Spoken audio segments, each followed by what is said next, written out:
Our opening words are by Rebecca Parker. Even when our hearts are broken by our own failure or the failure of others cutting into our lives, even when we have done all we can and life is still broken, there is a universal love that has never broken faith with us and never will. It is in the shelter of this universal love that we gather this day, to be together because our connection and our relationship matters, to hold one another because all of us, no matter our projections of strength, are fragile, to hope together because the world needs us, working on ourselves and working together. It is in our togetherness that the potential exists for us to recreate a more verdant and just life for all. In this spirit of togetherness and love, let us worship.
Good morning.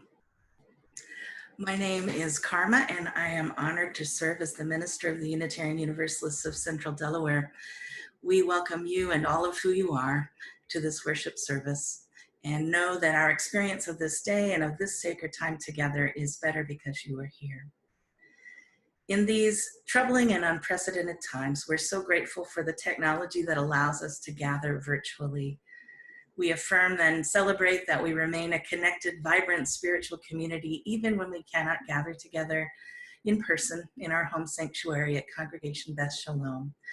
Our community, we know, transcends physical space because it is based in authentic relationship with other people, and that cannot be confined to a building. Please be patient with us when we make mistakes or encounter unanticipated dilemmas with technology. We appreciate your grace and understanding. Your microphones have been muted, as they will be for the majority of our time together, to cut down on background noise. When there is a time for community sharing later in our service, we'll invite you to unmute yourself using the mute and unmute toggle button in the bottom left-hand corner of your Zoom screen.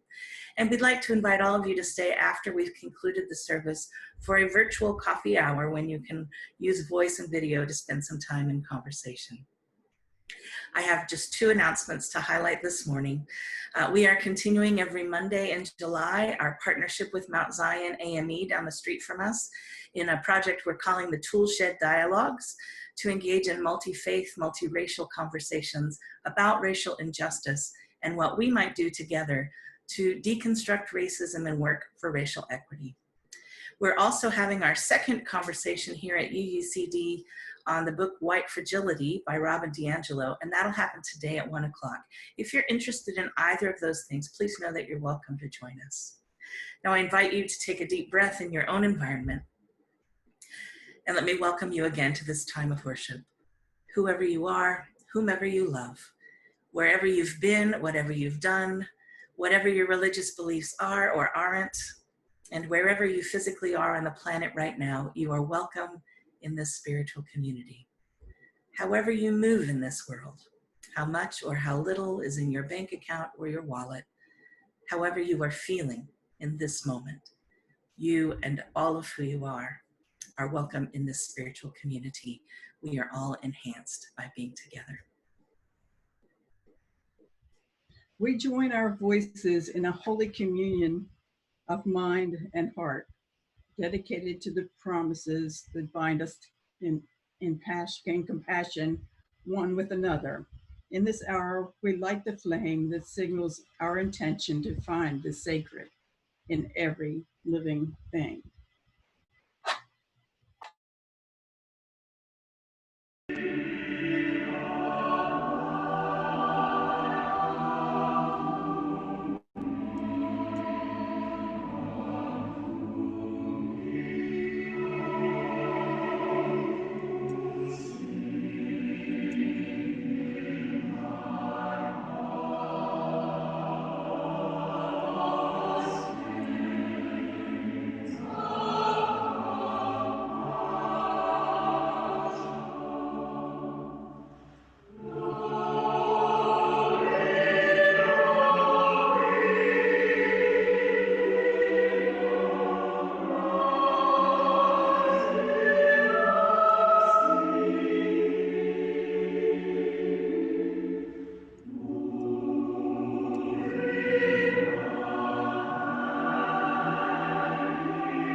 Please join me in our affirmation words that are in the chat box. Love is the spirit of this church, and service its law. This is our great covenant, to dwell together in peace, to seek the truth in love, and to help one another. I am human, a Book of Empathy by Susan Verde. Art by Peter H. Reynolds. I was born. A miracle, one of billions but unique. I am human. I am always learning. I'm finding my way and choosing my path on this incredible journey. I have big dreams.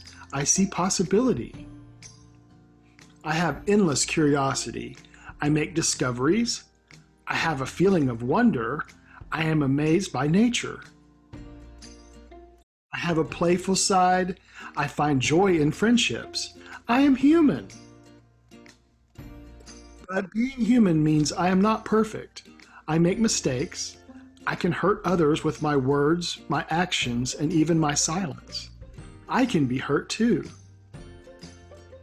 I can be fearful of things I don't yet understand, and timid to try something new. I have a heavy heart when I feel sadness. I am human.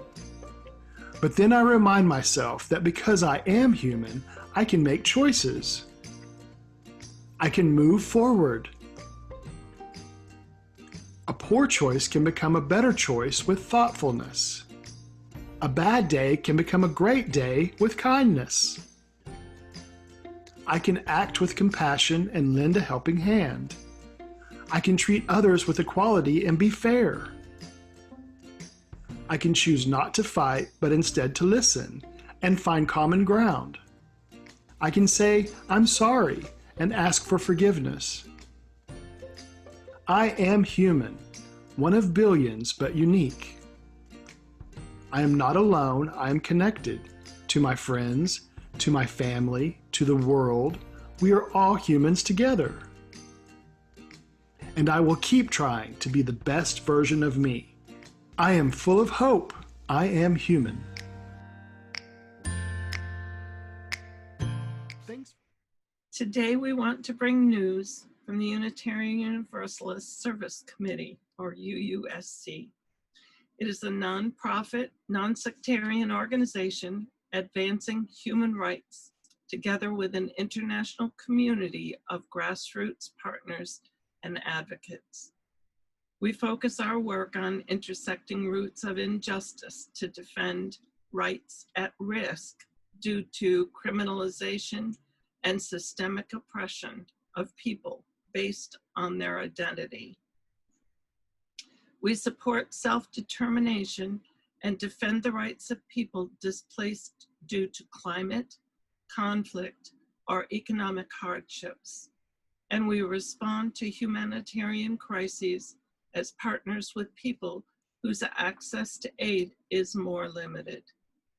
Striving to center the voices of people most affected by injustice, UUSC creates eye-to-eye relationships with frontline grassroots movements across the world that support marginalized communities in determining their steps for the future. Our mission, UUSC advances human rights and social justice around the world, partnering with those who confront unjust power structures and mobilizing to challenge oppressive policies. Our work is grounded in the belief that all people have inherent power and dignity. This week, UUSC's Love Resists campaign is working on a public campaign to pressure the Bureau of Prisons to do more widespread humanitarian release under COVID-19 guidelines. In particular, this campaign hopes to draw attention to DAPL political prisoners, some of whom have been told they meet the qualifications for release, most likely under home confinement. They have not, however, been given any transparent process through which to apply or be considered. We hope our letter will bring increased public scrutiny, media attention, and pressure on the Bureau of Prisons to act. You can find out more about this important movement within Unitarian Universalism by visiting uusc.org.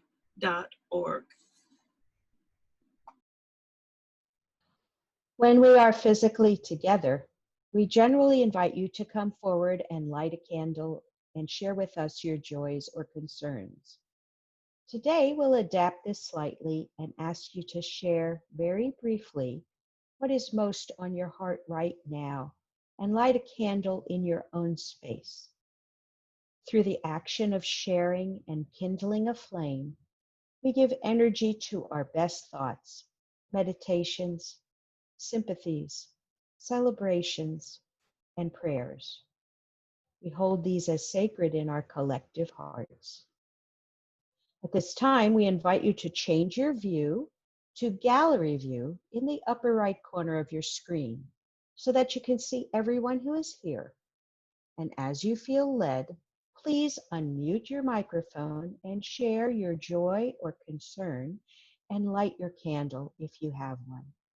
You can watch the mute signals on the lower left of each person's video stream to see if anyone else is unmuted. It's best if we share one at a time. And please mute your mic after you have shared.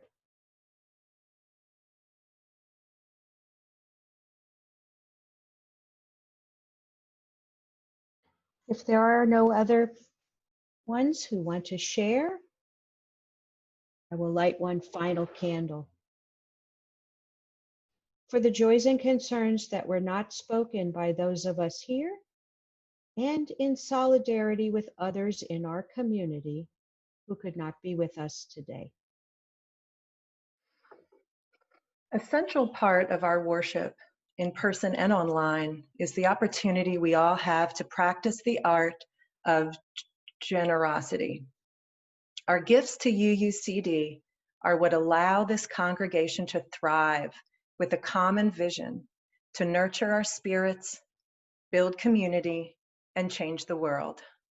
We are grateful to you for the many ways you support our community, including your financial pledges and offerings. Your gifts truly translate into lives changed. Every part of our ministry, from the worship that grounds us in our values, to the community gatherings that connect us, to our children's education, to our social justice outreach and actions, are supported by your gifts. Right now, our congregation is in a time of creative growth as we move toward the official start of our new year in September. Individuals are imagining new ways to live our mission, and this is exciting. Your giving affirms and supports this creative moment, and we know it will impact lives in the future. Thank you so much. For those who are making pledges or who want to contribute to this community, you may continue to write checks and mail them to us, or you can give online. There are instructions to do both of these things on our website at uucd.org. Just click Support UUCD on the menu bar. You can do that now, during this offering song, or at any time that's convenient.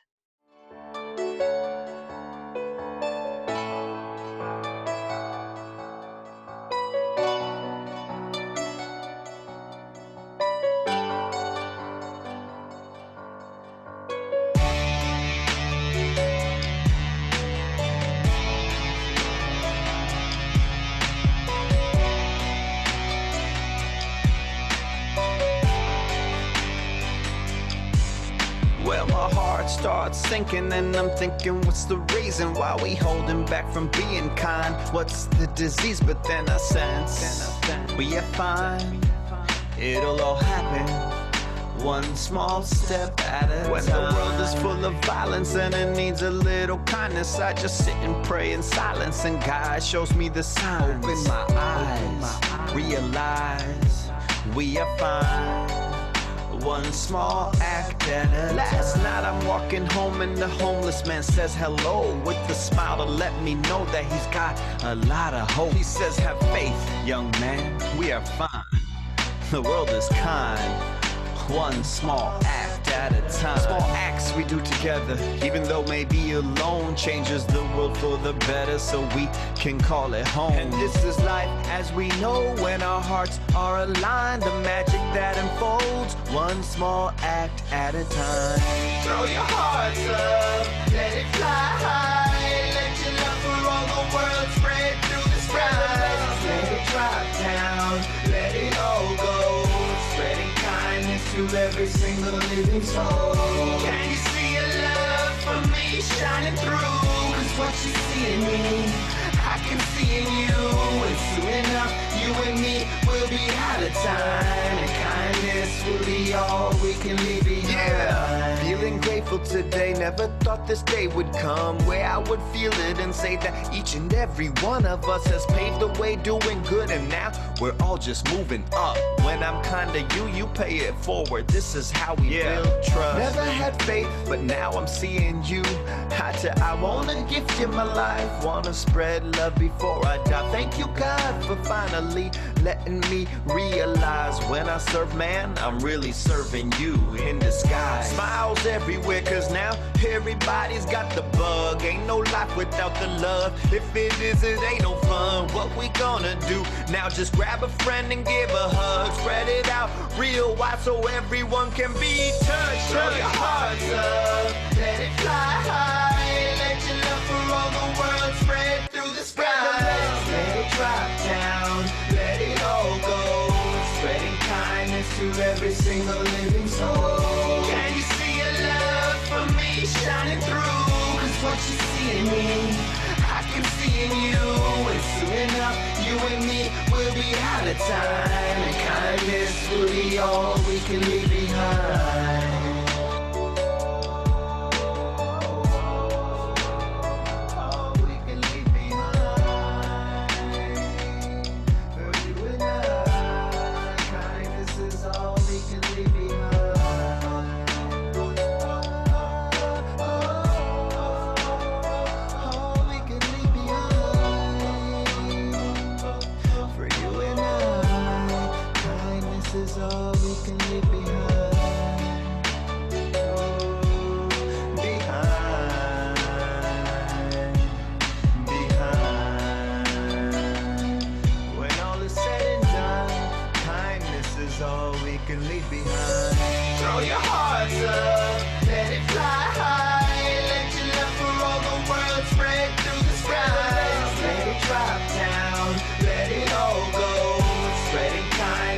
Every single living soul.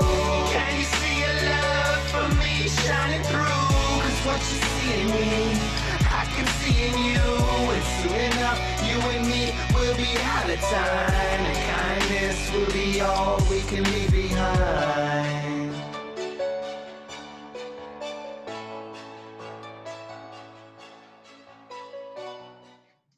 You'll all be relieved to know that I'm not going to sing or rap for our centering today.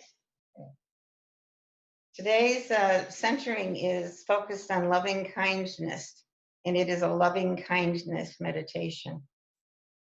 And just a little bit of a commercial. If anybody would like to get more of this, you can get it every Wednesday night at 7 o'clock right on Zoom. Just get in touch with me and you can join our Sangha on Wednesdays at 7. The loving kindness or Metta meditation is a practice of Buddhism that varies according to specific traditions, but holds at its core the goal of generating compassion and connection between people. For our centering today, we'll practice an abbreviated version of this. But since you're home and probably in a comfortable spot, if you get a little extra bonus today, you can lay down on the floor, on the couch, you can get real comfortable in your chair. You can do whatever you want to do, which you can't always do in church. So just letting you know, we often on Wednesdays will lie down when we do our meditation and listen to it. So put your body in as comfortable a position as you can. And if you'd like, you can close your eyes and take a few deep breaths.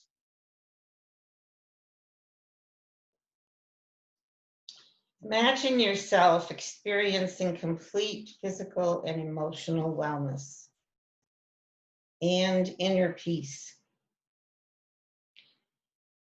Imagine feeling perfect love for yourself, thanking yourself for all that you are, knowing that you are just right, just as you are. Focus on this feeling of peace and imagine that you are breathing out tension and breathing in feelings of love. In your mind, repeat these positive messages of love. May I be happy.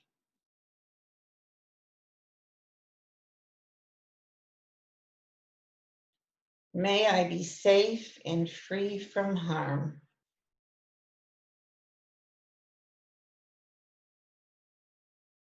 May I be healthy, peaceful, and strong. May I give and receive appreciation today.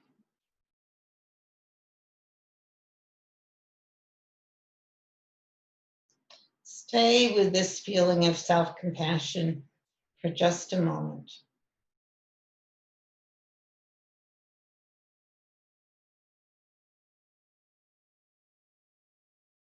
Now picture someone in your life that you love.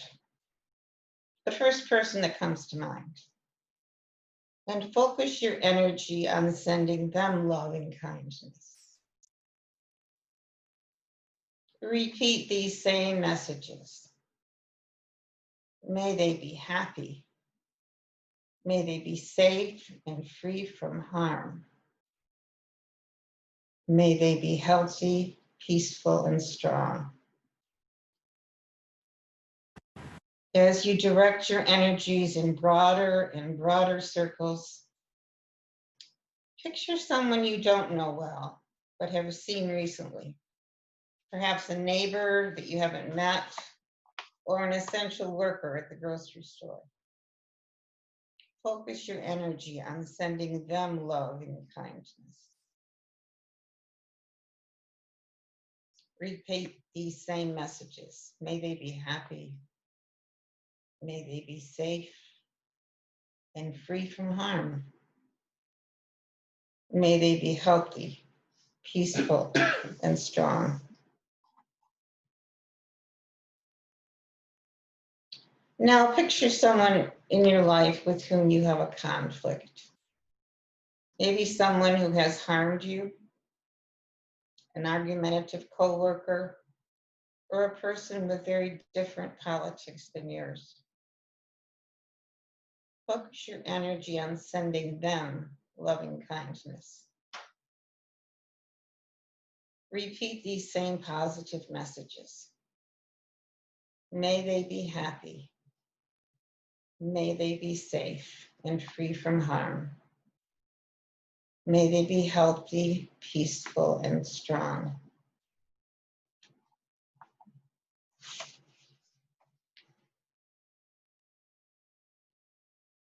As you open your eyes and come back to our group, expand your awareness to include the people and all of it, other people and all sentient beings around the globe. Imagine your energy of loving kindness spreading to touch each of them with a soft light. Now repeat these same messages. May they be happy. May they be safe and free from harm. May they be healthy, peaceful, and strong. Take a few more deep breaths, breathing in connection and compassion, breathing out anything that separates you from the love you desire and wish for others.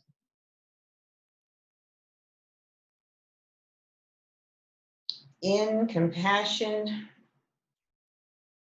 out love. As you end this loving kindness meditation, remember the energy you feel in this moment. Return to that throughout the day or week if you need to. May it nurture you, those you encounter, and the world. So be it. Our reading today is from Karen Armstrong's book, The 12 Steps to a Compassionate Life. One of the chief tasks of our time must surely be to build a global community in which all peoples can live together in mutual respect. Yet religion, which should be making a major contribution, is seen as part of the problem. All faiths insist that compassion is the test of true spirituality and that it brings us into relation with the transcendence we call God, Brahman, Nirvana, or Tao. Each has formulated its own version of what it's sometimes called the Golden Rule. Do not treat others as you would not like them to treat you. Or, in its positive form, always treat others as you would wish to be treated yourself. Further, they all insist that you cannot confine your benevolence to your own group. You must have concern for everybody, even your enemies. I want to begin the reflection this morning by acknowledging that in a world like ours, which seems so broken in so many ways, we have to be intentional every day about putting our energy and our resources into things that give us some degree of hope and that make a real difference. We've talked occasionally these months in our community check-ins about what that might look like for each of us, where we're finding the hope to get us through the days that could be so easily overwhelming. I have been turning a lot to the wisdom of poets because since I was a child, poetry has grounded me and given me hope. When things feel like they're too heavy or too much, poetry helps me breathe. It puts me in a different frame of mind and heart. It points me sometimes to deeper truths that lurk in the midst of life's complicated tensions and paradoxes. One poem that does that for me consistently is the poem Beginners by Denise Levertov. And it's in the back of our UU hymnal, so you've probably heard it before.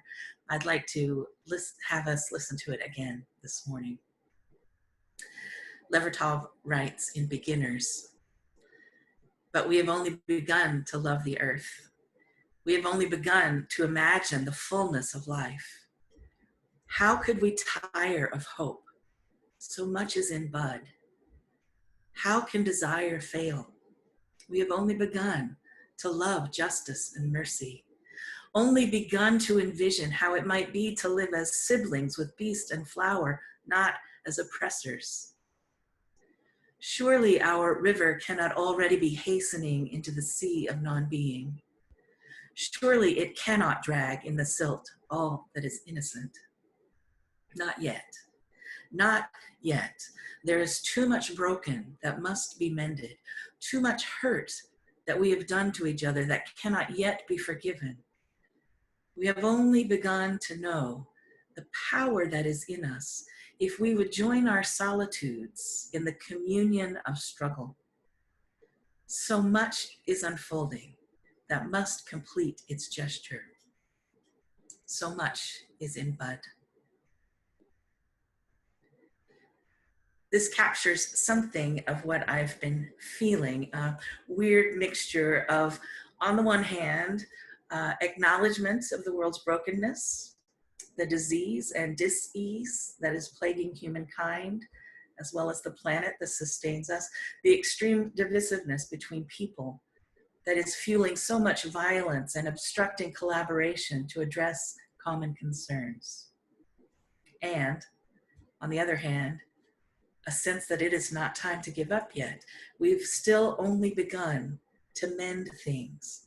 to attempt to join our solitudes in the communion of struggle, to remind ourselves that hope and progress are still in bud, still fragile, yes, but there, and holding the potential to grow and bloom and flourish.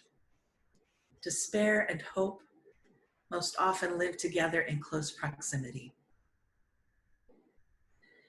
In Judaism, there is a concept called tikkun olam, which is central to the Jewish understanding of what it means to be a person of faith.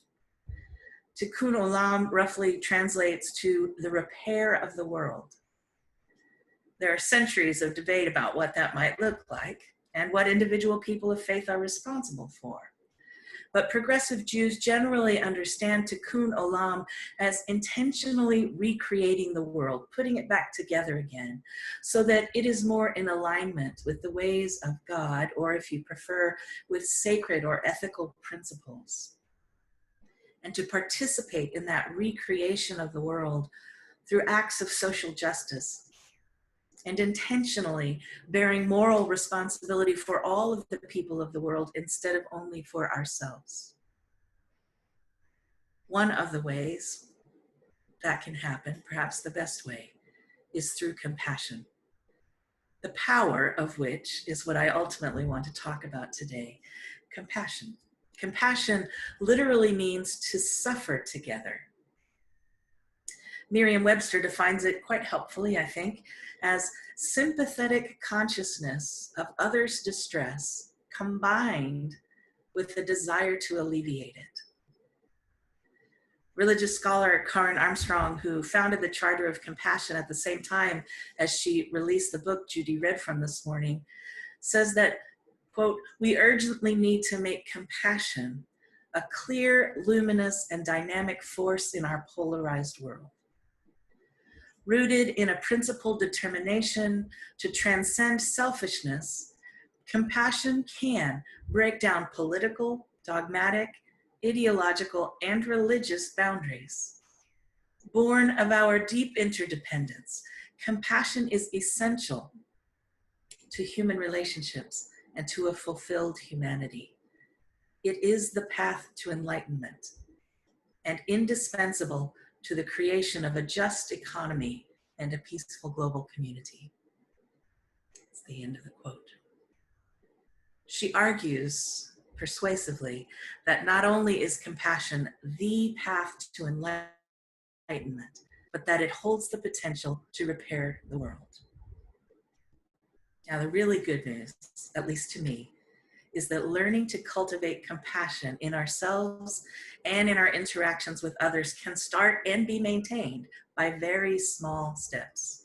In fact, she suggests 12 of them, that if they are consciously implemented in our lives, can absolutely transform us and our relationships. Small steps deliberately taken on a regular basis. In the Christian tradition, Jesus most often taught his audience through the telling of parables, small stories. And in one of those parables, which is actually contained in the lectionary reading that many churches will be reading this morning, Jesus answers the question about what the kingdom of God is like. Now, the kingdom of God language is clunky for me, and it has a lot of baggage that I don't really like. But what it's mostly meant to be is a contrast, a very stark contrast, between the world shaped by the corrupt ways of human selfishness, competition, and greed, versus a world shaped by the forces of divine love and justice. So that's just the context. Anyway, Jesus answered the question of what that world, that repaired and holy world, is like, with a very brief story about a mustard seed. The smallest of all the seeds, but which can grow to be a huge bush or tree, creating shelter for the birds of the air. That's it. That's the whole parable of the mustard seed. And one thing I take from it is that the encouragement that small things can have a big impact. Particularly today, it reminds me that when we intentionally sow even small seeds of compassion, the result of that over time can grow to far exceed our expectations, to in fact shelter us in that universal love that were in the opening words today, shelter us from much of what is wrong with the world. Small seeds or acts of compassion are powerful enough to do that, but they must be sown. That is to say, they are not planted on their own. They do not grow on their own without our purposeful intent and nurture. Sadly, that's even more difficult for many of us to do because it's so countercultural. Compassion is not something we are practically schooled in, at least not often enough. In fact, we're often rewarded for being selfish, especially in the United States. We have lost some of our capacity to care about things until they directly affect us. If it happens far away or to people who aren't like us, it's not our concern. That's often our mindset. And we're so conditioned to see us and them as competing interests and to care primarily or only about ourselves or those we love and not them, and certainly not our enemies. One of the ways that Armstrong talks about flipping this paradigm is that we need to dethrone ourselves from the center of our universe and intentionally place another there. This is consistent with a lot of the anti-oppression language that many are using these days. We need to decenter ourselves, our concerns, and our voices, and instead center the voices and experiences of others, especially those who've been marginalized. This action requires effort and mindfulness. It is an act of choice to endure something with someone else, to choose to bear witness, or to enter into someone else's struggle and to earnestly desire to help them. But compassion, which is what that is, may be the only key to unlock a gateway to cooperation, collaboration, and peace between people. At the heart of the work of compassion is, as we heard in the reading, the so-called golden rule.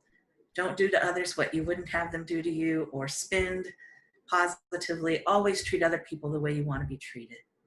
This simple principle lies at the core of every great religion, and all of them insist that you cannot restrict your benevolence to your own community.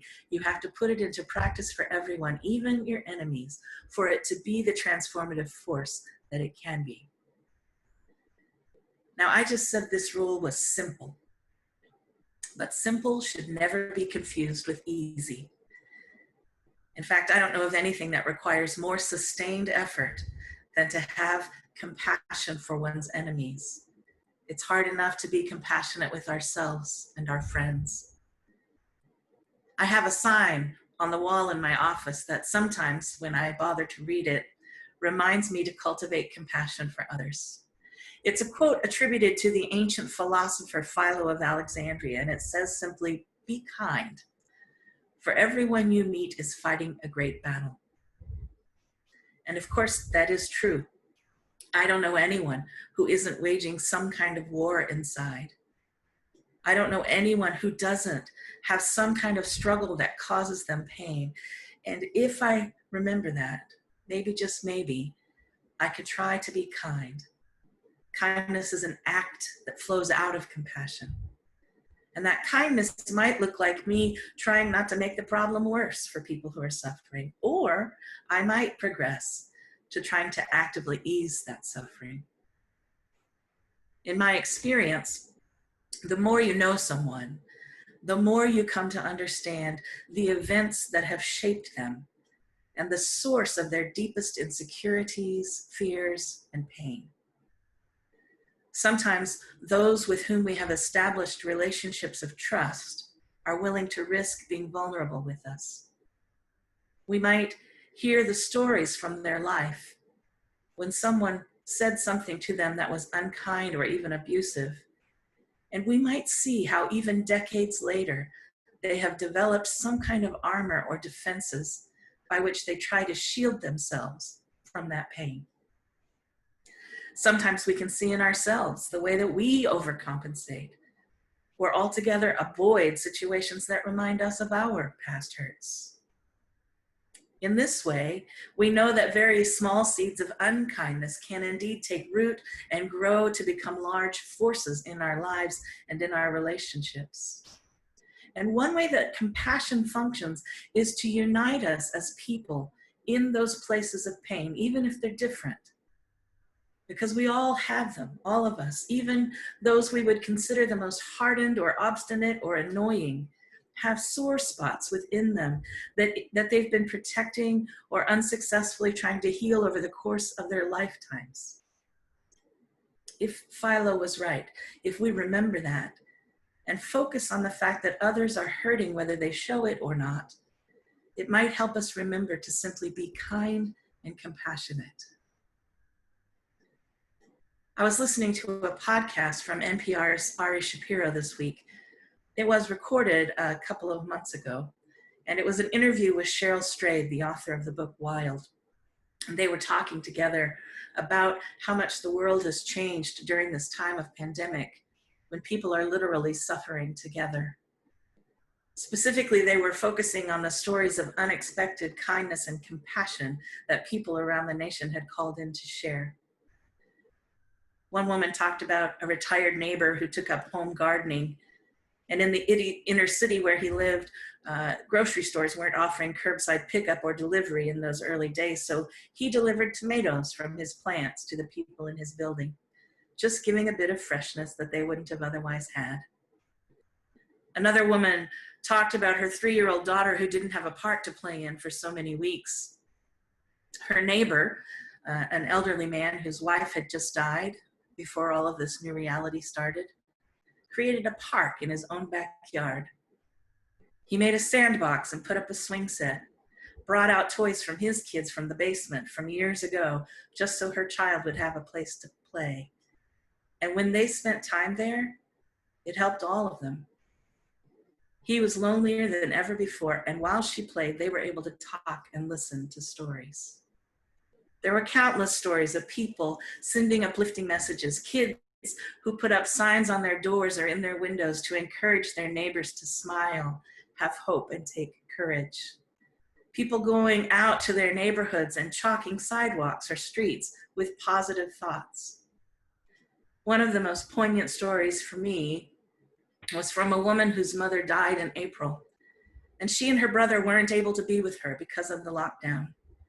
But the hospice nurse arranged for them to come and stand outside her window. And the nurse brushed her hair, put lotion on her hands, and comforted her in the ways her kids would have in different circumstances, while they stood outside the window and sang to her. The takeaway for Ari and Cheryl is that we need to do this not just in this unprecedented time of mutual suffering, but next week, next month, next year, and in the years to come. Let's take away the best lessons of kindness and compassion and keep it going. We are in this together, not just this pandemic, but this life. And small acts done with intention can make a big difference. So that's the encouragement today for all of us, to make a choice to practice compassion, to be intentional in tiny ways, maybe 5 minutes a day, to be actively kind, to be gentle and compassionate with ourselves too, because that's important, but also to get over ourselves and our concerns for a while and show compassion for someone else, especially someone who is not on the surface like us, or even better, someone who cheeses us off. Let's intentionally sow seeds of compassion and hope. That's one of the most powerful ways that we can participate in Tikkun Olam, the repair of the world. And lastly, as kind of an epilogue to this rather long reflection, in those times when it doesn't feel like we're making a difference yet, when things are still not right and we feel discouraged, when, in the words of Denise Levertov, we think there's too much broken that must be mended, too much hurt that we have done to each other that cannot yet be forgiven. When we worry or despair that our actions are too small to have significance, let us take heart from the encouragement of two other religious leaders who've been there before us. Rabbi Tarfon, around the 1st century, a sage of the Mishnah, said, "It is not your responsibility to finish the work of tikkun olam, or repairing the world, but you are not free to desist from it either." In other words, you don't have to finish the task, but you do have to participate in it. And the other leader is Bishop Oscar Romero of San Salvador, who, embroiled in his people's fight for liberation, said, "It helps now and then to step back and take the long view. The beloved community is not only beyond our efforts, it is beyond our vision. Nothing we do is complete." But wait, he seems to whisper, here's the good news. And he goes on to say, we plant seeds that one day will grow. We water seeds already planted, knowing that they hold future promise. We cannot do everything, and there is a sense of liberation in realizing that, but that enables us to do something and do it very well. It may be incomplete, but it is a beginning. In the smallest of seeds is the future bud, and in the bud is the promise of life and growth. May the seeds of compassion we sow demonstrate that to us again and again. So be it.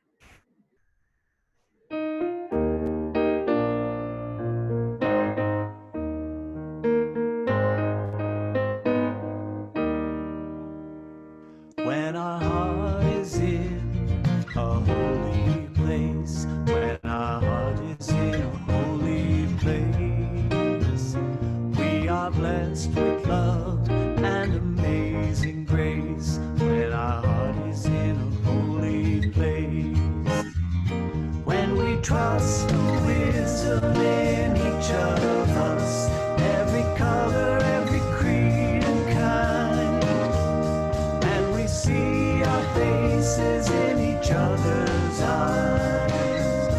When our heart is in a holy place, when our heart is in a holy place, when our heart is in a holy place, we are blessed with love and amazing grace. When our heart is in a holy place, when we tell our story from deep inside, and we listen with a loving mind, and we hear our voices in each other's words, then our heart is in a holy place. When our heart is in a holy place, when our heart is in a holy place, yeah, we are blessed with love and amazing grace. When our heart is in a holy place, when we share the silence of sacred space, and the God of our heart stirs within, and we feel the power of each other's faith, then our heart is in a holy place. Then our heart is in a holy place. Then our heart is in a holy place.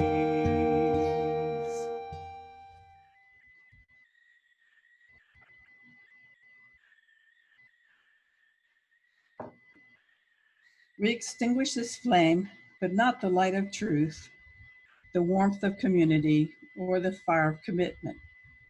These we carry in our hearts until we are together again.